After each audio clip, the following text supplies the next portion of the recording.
This is Broadcaster 7. Welcome back to the Night Signal. Have you ever been woken up in the middle of the night by something moving in your room? Have you seen the figure in the corners too? Do you feel like you're being watched by something out of the corner of your eye? You might be right. It might be shadow people. We have learned over the hundreds of years that the darkness holds threats and predators that only want to do us harm. But that's all learnt evolutionary traits from our past, right? There's nothing really out there, just beyond the firelight. Is there? What if I told you there was?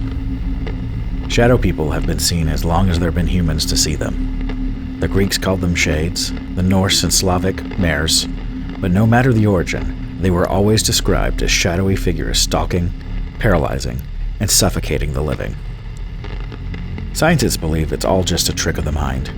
Our brains just looking for shapes in the darkness that aren't really there. They blame it on sleep paralysis and other sleeping disorders.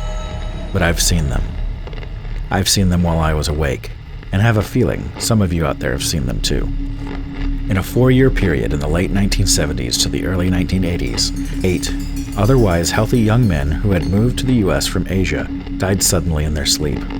When others in their community were asked what happened, they all said it was the work of the Dab Song, an evil spirit that paralyzed you, sat on your chest, and suffocated you. Sound familiar? It should. This story went on to inspire the movie Nightmare on Elm Street and the classic character of Freddy Krueger. And just like Freddy, there's a common connection that people are having. Waking up to a shadowy figure with a brimmed hat looming over them. He's been dubbed the Hat Man. He's been seen all over the world by all types of people.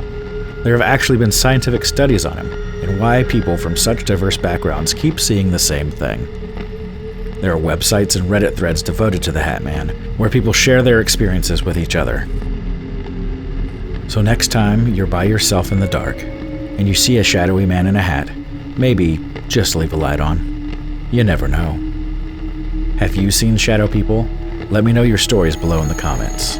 And as always, this is Broadcaster 7 asking, are you programmed to receive the Night Signal?